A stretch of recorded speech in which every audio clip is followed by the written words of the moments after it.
Okay, I think we're on. Welcome to New Vocations virtual tour here at 1 o'clock. This is a weekly tour that we do as partners of the Horse Country Tours. And we have a special treat today. We have our founder, Dot Morgan, who's going to take us through the history of New Vocations. And then once we get through the history, we're going to go outside and show you some of the horses that are new to the barn and talk about exactly what we do here at this farm here in Lexington. But with further to do, just a couple housekeeping things. If you have questions as we go through this virtual tour, please put them in the comment section, and Erica, who is behind the camera, will let us know, and we'll do our best to answer those questions. So for those of you that might be new to New Vocations, the program was started in 1992. Our mission is to rehab, retrain, and rehome retired racehorses, and we are the largest program in the country doing what we do. And so, talking about our history, now Dot, you started this, again, our founder, Dot Morgan. I'm Anna Ford, the program director, and Dot Morgan is our founder, and in 1992, you founded New Vocations. And we've put together these storyboards in our new Stone Street farm room to kind of illustrate what the history is. And this board is actually my favorite board because it kind of, well, it shows the birth. So tell us a little bit about, why did you start New Vocations? What made you think that you needed to start this amazing program? In 1992 is when I realized that 500,000 horses a year were going to slaughter. I was a 4-H advisor, and we had a really big club in Miami County, Ohio, all horse kids. And they would have given their right arm to have a thoroughbred or a standardbred to work with. They had mixed breeds, little training, homebreds that had come from just mixed breed stock because they couldn't afford anymore. Because one of the reasons the bottom end of the horse market was held up by the slaughter market. So that it just even an average quality horse would be a couple of $1,000s, which was out of their range. Mm-hmm. So I'm watching horses going to the slaughter from the racetrack, and I'm seeing kids that can't afford to have a horse, but I know they've got tremendous abilities. And that's when I decided that there needed to be somebody to stand in the gap for these horses. And there were no programs to do that at the time.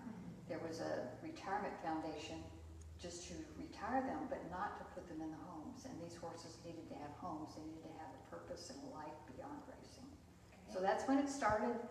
It started with, this is my favorite. Yeah, I drew these signs myself, and I'm not an artist, and I posted them at racetracks there in Ohio and Kentucky, just trying to get the word out. And then I put little ads in the magazine, like the Blood Horse, that explained, don't let your horse go to a questionable future.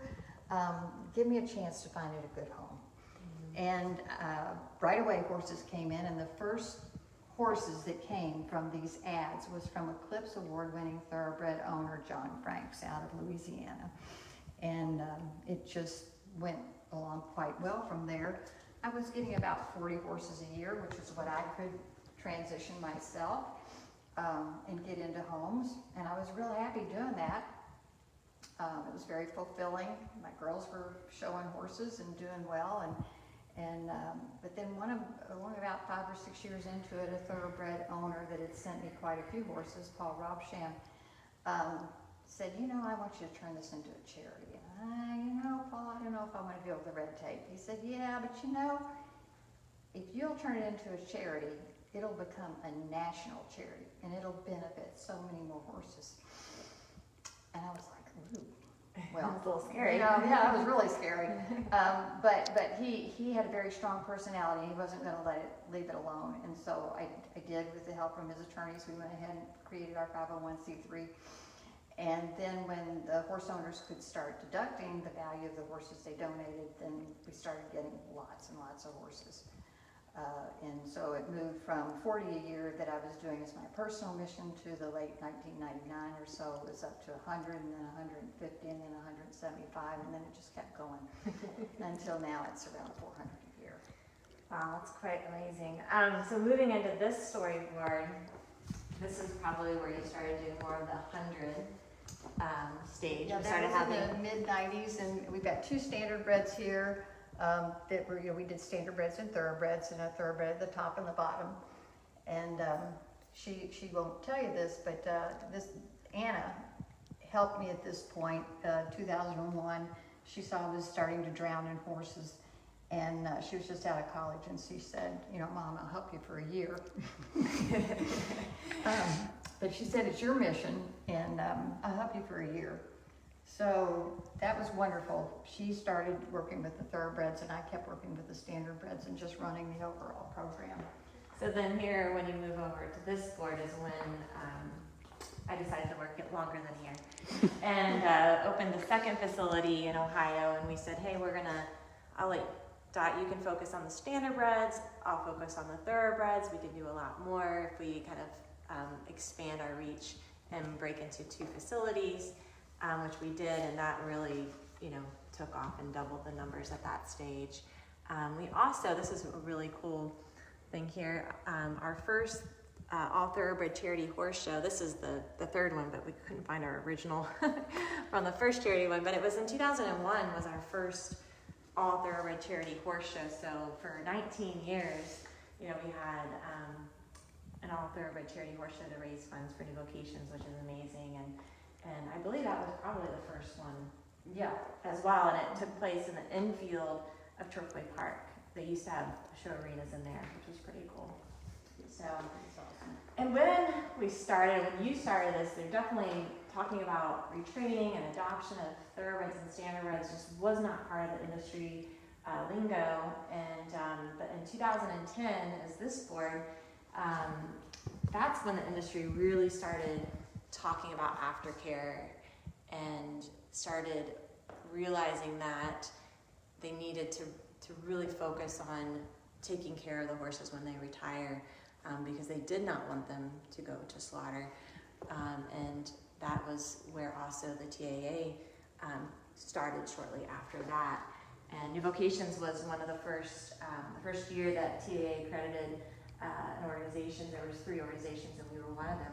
So we're very fortunate to be a part of that and see that really take place. So, and then fast forwarding a bit, we move into 2015 when we broke ground here at the New Vocations at Merriwear Farm, and we partnered with the Susan Donaldson Foundation.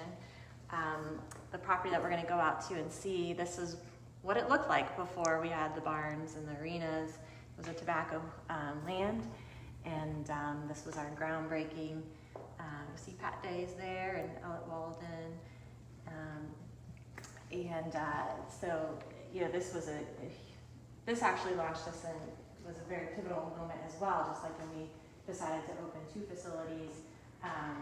This was another pivotal moment that we had 5 years ago that's really allowed us to expand and grow beyond what we ever really imagined.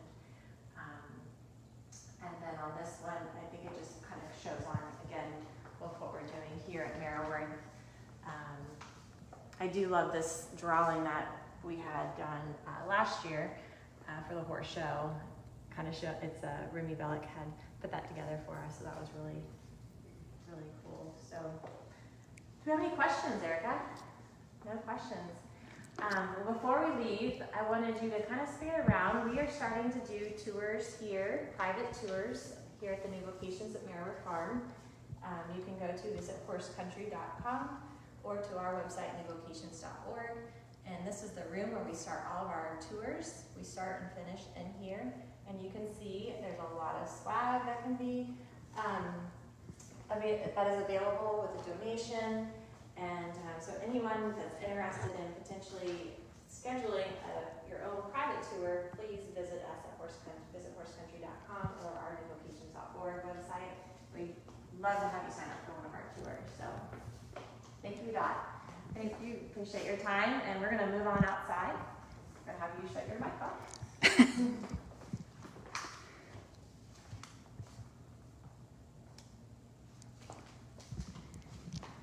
We'll just talk a minute here. We have Basic Tipton and SF Bloodstock and Stone Street Stables. These are the 3 sponsors for the building that we're in. And currently we're in the large indoor arena.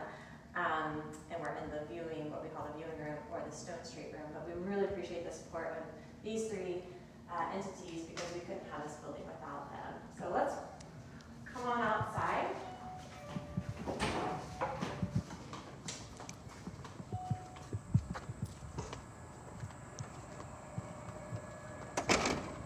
So we're going to head over to what we call the Rob Shammer Pulley Barn. It's one of our training barns.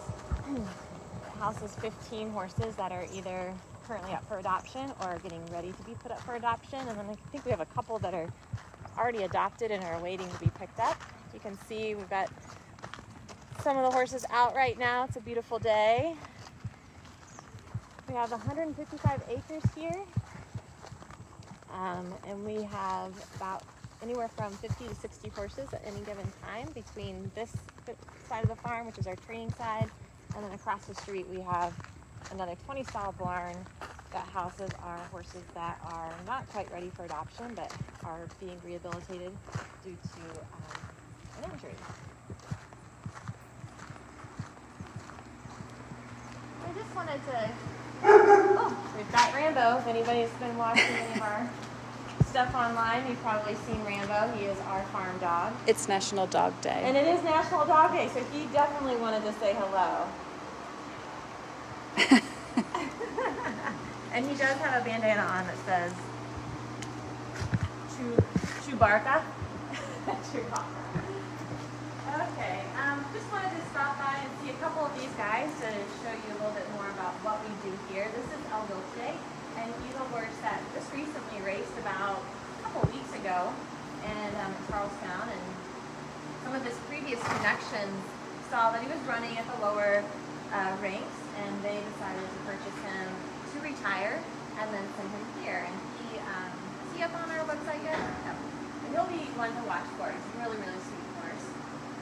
Come down here. We've got another one named Bonga, who is kind of might be hard to see on the video, but he is gray, slowly gray. And he came to us through the Take the Lead program, which is a program run by the Horsemen's Benevolence Fund there in, or Horsemen's Group in New York. And he won races in Belmont last year. And he sustained a minor injury that we've been rehabbing for the last 3 months. And he just came across the street from the rehab barn and is now in training. So he's one that's going to be posted, I fear, fairly soon. What did I have on you though, buddy? Let's look at my cheat sheet. He's by Liam's map, who stands over at one of the Horse Country Farms partners, Lane's End Farm. So here's Bonga.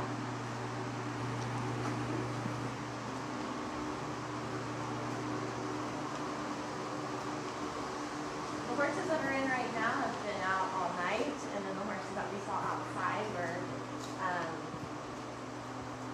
are going to come in at night and stay in all night. So we kind of rotate those horses in and out. One of the horses I was going to show is out right now. You can look at. This is a NIPA horse. Yeah, informed consent. He came to us from the NIPA's program as well. We've got our horsemen's group there that does Take the Lead. He actually was last at Finger Lakes, I believe, and he's definitely one to be watching for. And then we have Dr. Gore over here, who any of our racing fans might recognize. Come see us, buddy. He's a multiple stakes winner who was donated by Jill Baffert, Bob Baffert's wife. And he is just coming out of some downtime, some R&R, just some rest. And starting to go into our training program. So he'll be one to watch. I think we might be featuring him a little bit next week on our Derby edition because of all of his famous connections that he has. So we'll just walk out here. We did have some horses that were being worked in the arena right when we started our filming, and we actually had an adoption appointment going on, but it looks like we figured out. Just step over here. So when the horses come into our program, like I mentioned earlier, they often go over to our rehab barn first, have some time. If they have an injury, we allow them to have the needed vet work or just time that they need to heal. And then when they're ready to start back to work, we bring them over here, and our outdoor arena plays a huge role because that's where we do all the retraining and get them ready for their next career. And once they come over here, we're basically, our team's trying to evaluate what they're going to be best suited for. And we've seen these horses go on to be great trail horses, great family horses, all the way to being eventers, show jumpers, dressage horses. Really, a thoroughbred can do anything, which is because they're so athletic and willing. But that concludes us for today. Do we have any questions? Nope, we just had a hello from Cash and Sean. Okay, hello, Cash and Sean. Thanks for joining us. In closing, again, if you're interested in coming and visiting New Vocations, go to visithorseCountry.com and you can sign up for a tour. We are doing those privately to stay under groups of 10. If you're interested in helping New Vocations, we'd love to have you continue to follow us on our social media outlets. If you can like or share any of our videos or photos, that really helps us spread the word about these horses and what we're doing. We're on Instagram, we're on TikTok now, if TikTok's still going to be around. We're on Twitter, and so we really appreciate anyone that can comment, share, like, all of those things. If you're interested in adopting, please visit our website, newvocations.org. We always have a great group of horses listed that are ready for adoption and looking for new homes. And then last but not least, we couldn't do what we do without donations, and the majority of the funding that we raise come from private donations. And if you're interested in making a contribution, you can see that on our website as well. Well, thank you for joining us today. We hope you'll join us next week.